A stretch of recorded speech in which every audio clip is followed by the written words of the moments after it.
Hello, I'm Bill Bradley. And no, this is not my home, although it's so peaceful and beautiful I wish it were. This is Mount Vernon, the home of George Washington. And perhaps next to the White House, this is the most famous and recognized house in America.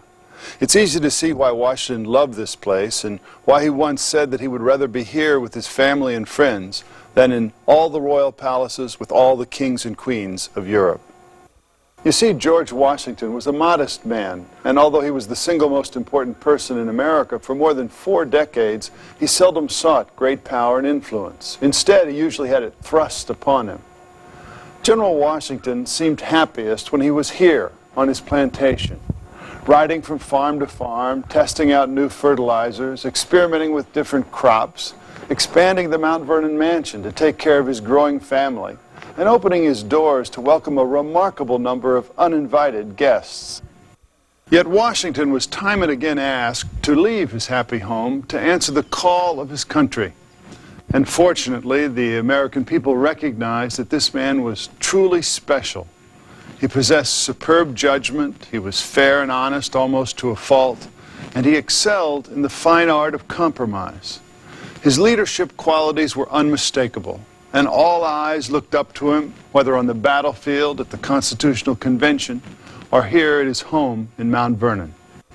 For the next 20 minutes or so, we'll tell the story of George Washington's life, and along the way, we'll shed some light on how this great country of ours was born and how it thrived under Washington's leadership.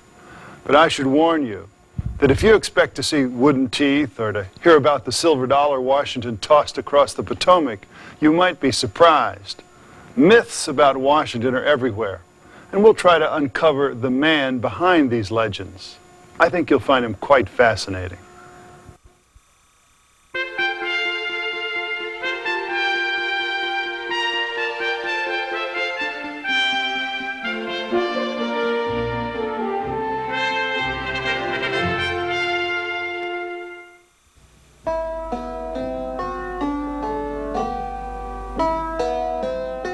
George Washington was born on February 22, 1732, in a modest home in Westmoreland County, Virginia.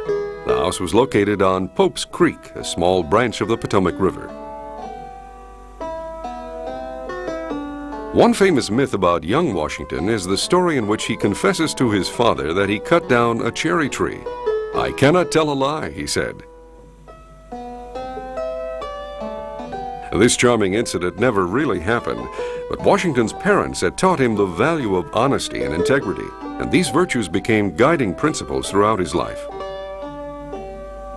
Little is known of Washington's childhood, although some biographers have suggested that he showed qualities of leadership at an early age. We can imagine that even at play with his friends, he was often able to settle disputes, and that his decisions were generally accepted.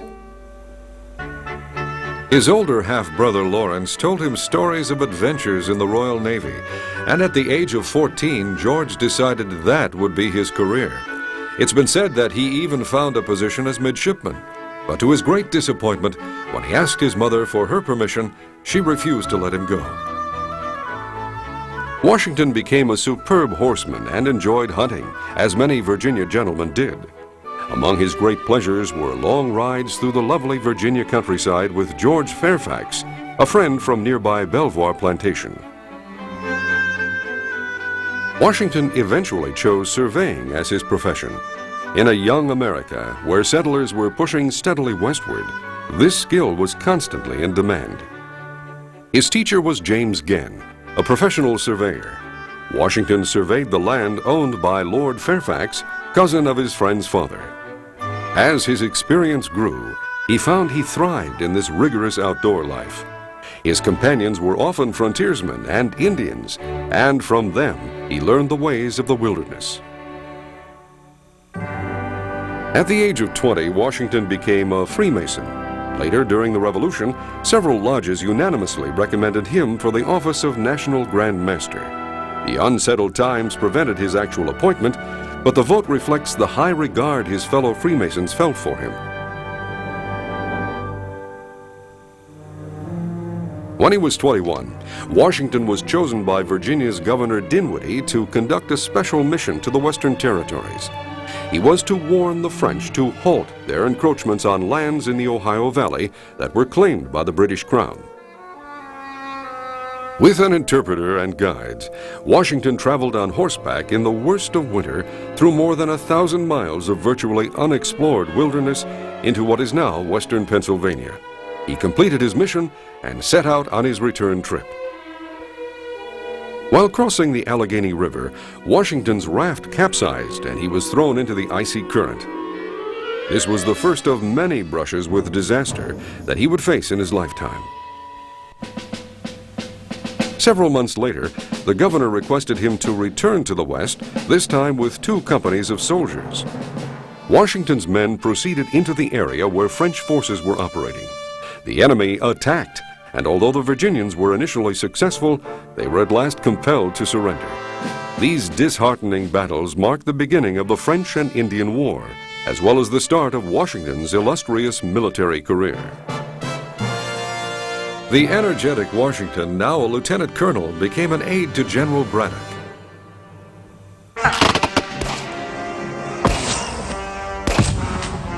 The general, although unfamiliar with wilderness fighting, ignored Washington's advice to adopt Indian tactics. The French and Indians defeated the British, and Braddock was mortally wounded. By the all-powerful dispensation of Providence, Washington wrote, I have been protected beyond all human probability, for I had 4 bullets through my coat and 2 horses shot from under me, yet escaped unhurt. His bravery was rewarded with a commission as commander of the Virginia forces. He was only 23 years old. During a short visit home, he met Martha Dandridge Custis, a young widow. Her London gowns and her elegant laces and pearls reflected her prominent position in Virginia society and hinted at her late husband's wealth. Washington's first interview with his future wife took place in 1758. With her were her 2 children, Jackie and young Martha, who was usually called Patsy. Washington's courtship continued for 10 months, though it was often interrupted by his military duties. After the theater of war moved farther away, he resigned his commission. The handsome couple were married on January 6, 1759, in Martha's home, which was called the White House.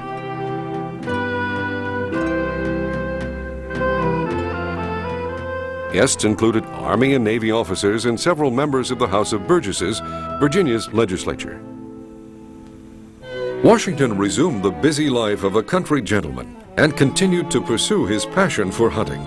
His family estate, originally called Little Hunting Creek Plantation, had been renamed Mount Vernon after Admiral Edward Vernon, under whom his half-brother Lawrence had served. George and Martha combined their assets and began to develop and improve Mount Vernon. Washington designed one of the finest pleasure gardens in the entire colony and made experimental plantings of dozens of useful crops. He tested various fertilizers and undertook methodical crop rotation. Adjoining parcels of land were bought to extend his Mount Vernon holdings. He explored the Dismal Swamp in southeastern Virginia several times. Over a period of 5 years, the Dismal Swamp Land Company, which Washington formed, converted more than 2,000 square miles of watery wilderness into productive farmlands. Washington was repeatedly elected to the House of Burgesses. He was present for Patrick Henry's fiery speech denouncing the Stamp Act, which imposed unreasonable taxes on the American colonies. The colonists look upon this unconstitutional method of taxation, Washington wrote, as a direful attack upon their liberties, for we have not the money to pay for the stamps. Relations with England worsened. On June 17, 1775, a bloody battle between American patriots and British soldiers was fought at Bunker Hill near Boston. Revolution had begun in earnest. Meanwhile, representatives of all the colonies, meeting as the Continental Congress, had appointed Washington commander-in-chief of their all but non-existent army. A few weeks later, when he took up his command at Cambridge, he faced an almost hopeless situation.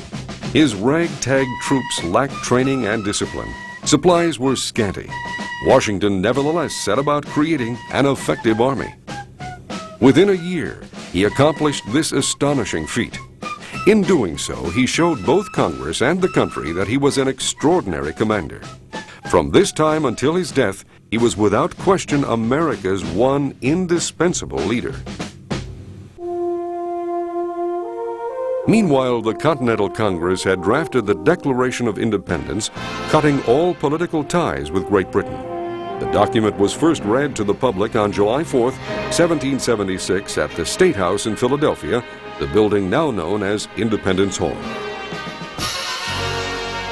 Washington was then organizing the defenses of New York City. In ordering the Declaration to be read to the troops, he wrote, "The General hopes that this important event will serve as a fresh incentive to every officer and soldier to act with fidelity and courage, knowing that the peace and safety of his country depend, under God, solely on the success of our arms."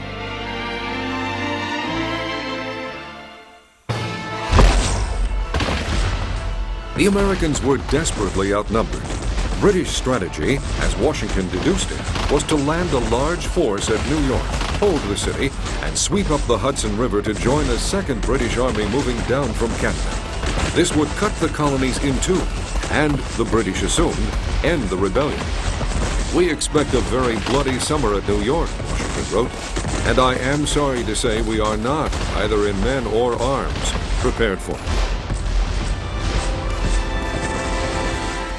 These months were, in the words of Thomas Paine, the times that try men's souls. No American was better qualified than Washington to meet these awesome challenges.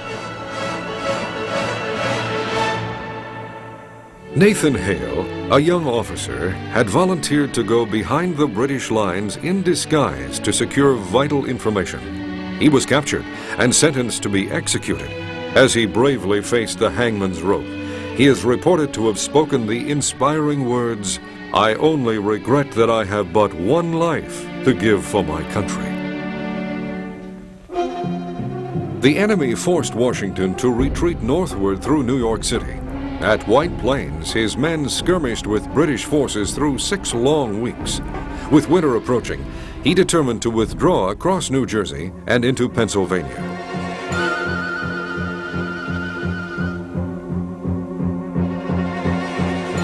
On Christmas night, 1776, his army crossed the ice-filled Delaware River to make an assault against the enemy. Although it's not likely that the general actually stood up in an overloaded and unsteady boat, this famous picture nicely dramatizes his strength and resolution. He poised his men for a surprise attack. The Americans caught the enemy preoccupied with their holiday celebrations and completely off guard. At the Battle of Trenton in New Jersey, Washington and his army scored a major victory. About a week later, Washington gained still another success at Princeton, New Jersey.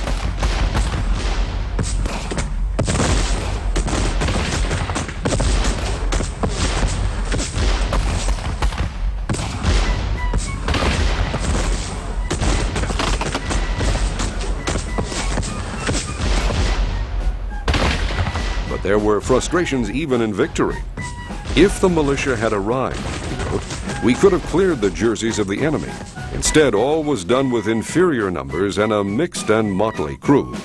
I do not think any officer since the creation ever had such a variety of difficulties and perplexities to encounter as I have." After Trenton and Princeton, the Continental Army went to winter quarters at Morristown in January 1777. Washington eventually set up his headquarters here at Arnold's Tavern and used the winter's lull to enlarge his army and to improve training and discipline. On September 11, 1777, in a battle at Brandywine Creek near Philadelphia, the Americans were obliged to retreat and the British forces marched into the city. The enemy dealt the Americans another stunning defeat at Germantown, Pennsylvania, a few weeks later. Washington wrote, "If it had not been for a thick fog which rendered it so dark at times that we were not able to distinguish friend from foe, we should, I believe, have made a glorious day of it." Despite the setbacks and the retreat, Congress recognized Washington's greatness. A resolution was adopted praising his overall strategy and expressing full confidence in his leadership. Yet Congress was unable to provide the supplies his troops so desperately needed. As his men settled into winter quarters at Valley Forge, both strength and morale were fading. This was an exceptionally grim period, and food and warm clothing were virtually non-existent. Illness reduced Washington's army still further. The men managed to put together small log huts for shelter. Washington, aware that their suffering had pushed them almost to the breaking point, made regular visits to their makeshift quarters. His confidence and fortitude inspired great loyalty among the troops. During this critical time, Baron von Steuben arrived from Germany. His military experience proved invaluable to Washington, and together the two leaders undertook to mold their band of farmers into a powerful and resolute fighting force. Washington, driven nearly to desperation by the suffering of the army during this dreadful winter at Valley Forge, never wavered in his abiding faith that divine providence would protect his men and his country.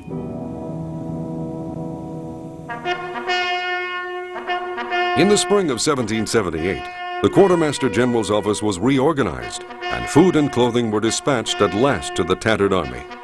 As the supply wagons approached the camp, Washington and his officers began to see the possibility of a more hopeful future. The revitalized Americans met the British head-on at Monmouth, New Jersey.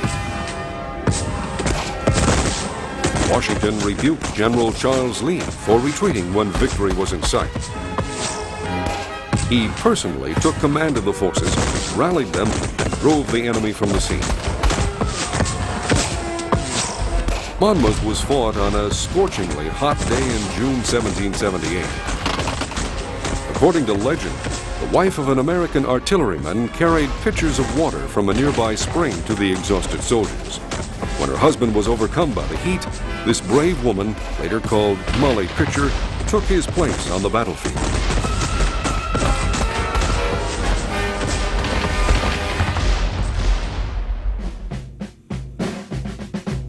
The revolution reached its climax on October 19, 1781, as Washington prepared to accept the British surrender at Yorktown, Virginia.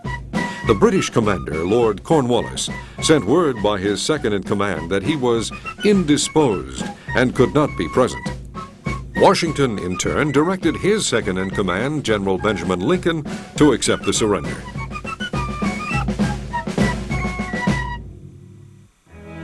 Washington maintained his military headquarters at Newburgh, New York during the nearly 2 years that passed before the final peace agreement was drawn up and signed in Paris. At the end of the war, Washington's stature in the public mind was greater than that of any other American before or since. There was a growing conviction, especially in the Army, that he should be declared king. He put a stop to the notion at once. The Army, he wrote, must serve the country, but not rule it. Express your utmost horror and detestation of the man who wishes to overturn the liberties of our country. After the British finally evacuated New York City, Washington made his triumphant entry on November 25, 1783. In the hearts of the cheering spectators, this event marked the climax of the 9-year struggle for American independence.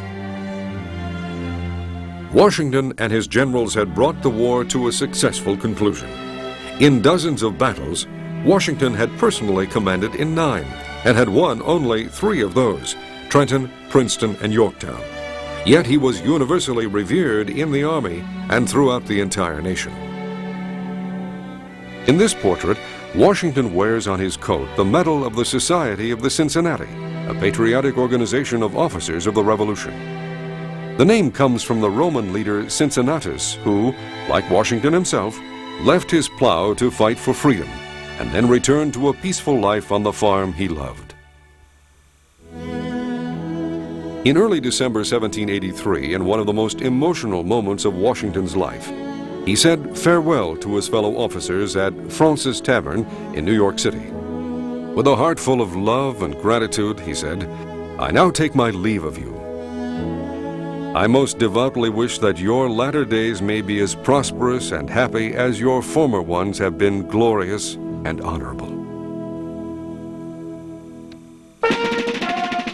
The governor, a body of officers, and a large concourse of people escorted Washington to his barge on the Hudson. As he raised his hat in a modest farewell, a salute of 13 cannon boomed out from a nearby fort.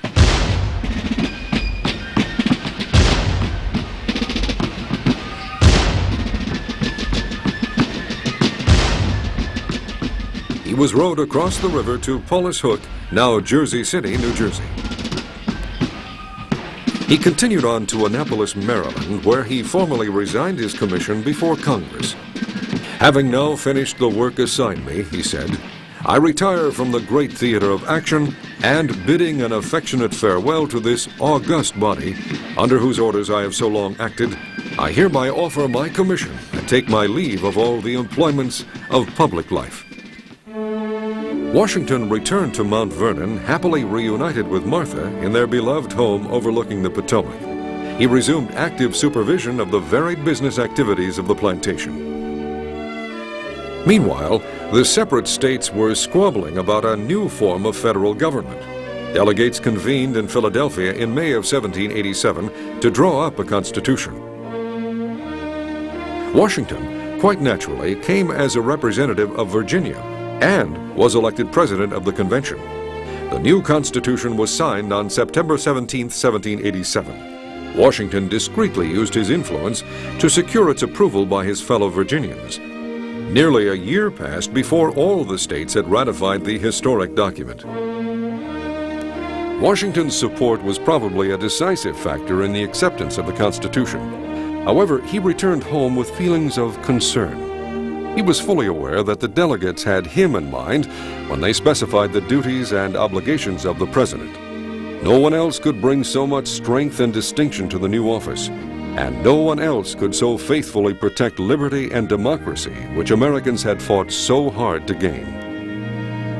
While the electors gathered to cast their votes, Washington continued to work busily at Mount Vernon. As he made his daily rounds, he tried to prepare for still another absence from home, once again to answer the call of his country. When it became clear that he would be elected to the presidency, he hurried to say goodbye to his mother in nearby Fredericksburg. She had been ill for many months and died later that summer at the age of 80.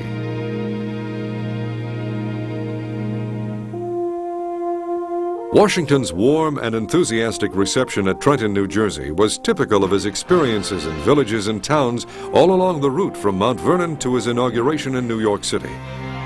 The entire country, it seemed, had turned out to greet him.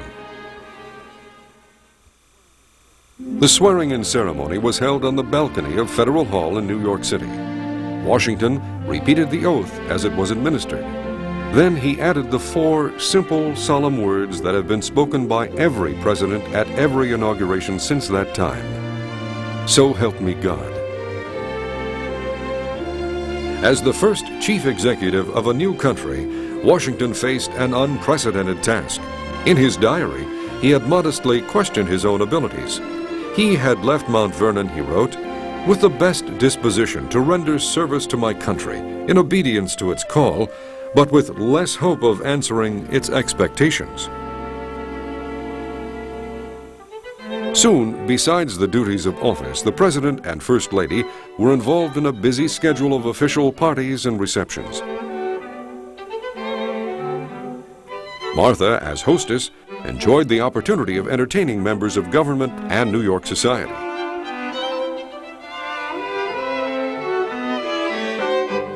Washington saw the need for a sound monetary system. Alexander Hamilton, Secretary of the Treasury and his former aide, established the Federal Mint at Philadelphia. According to legend, the first coins were struck from household silver furnished by the president and were called Washington half-dimes. They were used as gifts to friends and were never regularly circulated.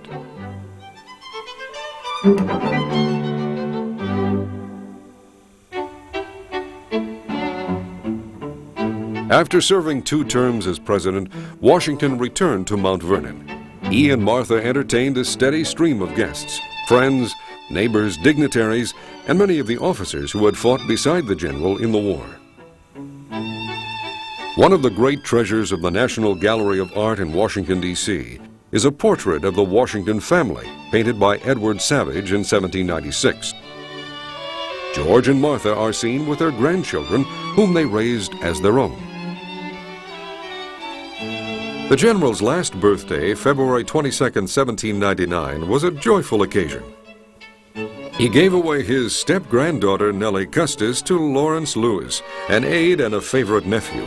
Washington's wedding gift was a fine piece of land where the young couple later built their home, called Woodlawn, within sight of Mount Vernon. During his final year, as the young nation was about to turn the page on a new century, Washington continued his daily inspection tours of Mount Vernon. His love of the land had grown still stronger as the years advanced. Agriculture, he had written, is the most healthy, the most useful, and the most noble employment of man. On a snowy December morning, while making his rounds, Washington contracted quinsy, an illness similar to strep throat. Doctors prescribed bleeding, the usual practice of the time.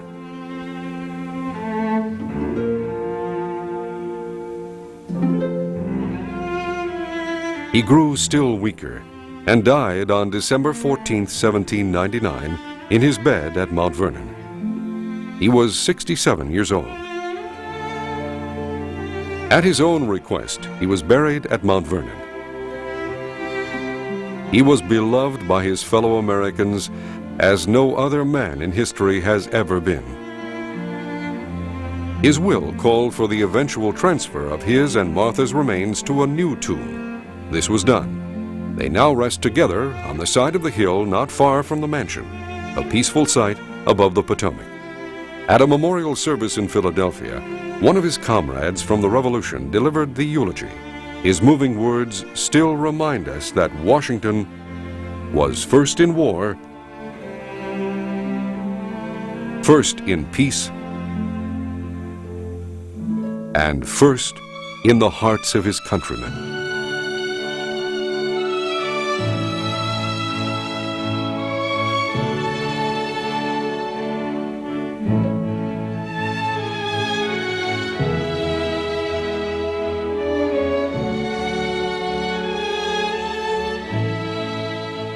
It's been nearly 200 years since Washington's death, yet Americans still seem to place this man in a category by himself, on a pedestal that's just a few feet higher than anyone else's.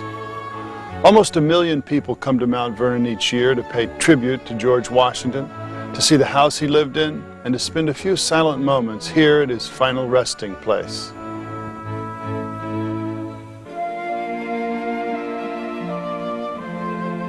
Washington's reputation seems to have survived the passage of time, and perhaps no single chief of state in the history of the entire world has been more honored. There are 218 towns and cities named after Washington, and it's estimated that there are more than 7,000 streets and avenues that bear his name. Just 16 miles away is the nation's capital, where each new president tries to live up to the high expectations established by our first president. Some historians say that one of the reasons the Constitutional Convention, with all its fears of an American monarchy, created the position of president was because they knew George Washington would be the first president, and that his conduct in office would shape the expectations for future presidents. But it's not just future presidents who can learn from George Washington's example.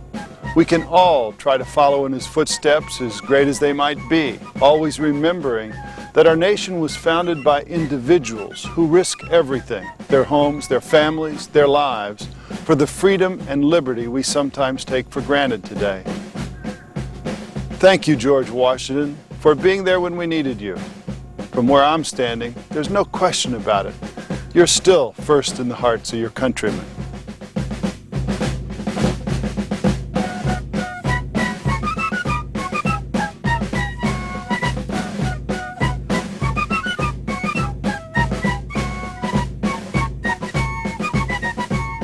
Thanks for watching.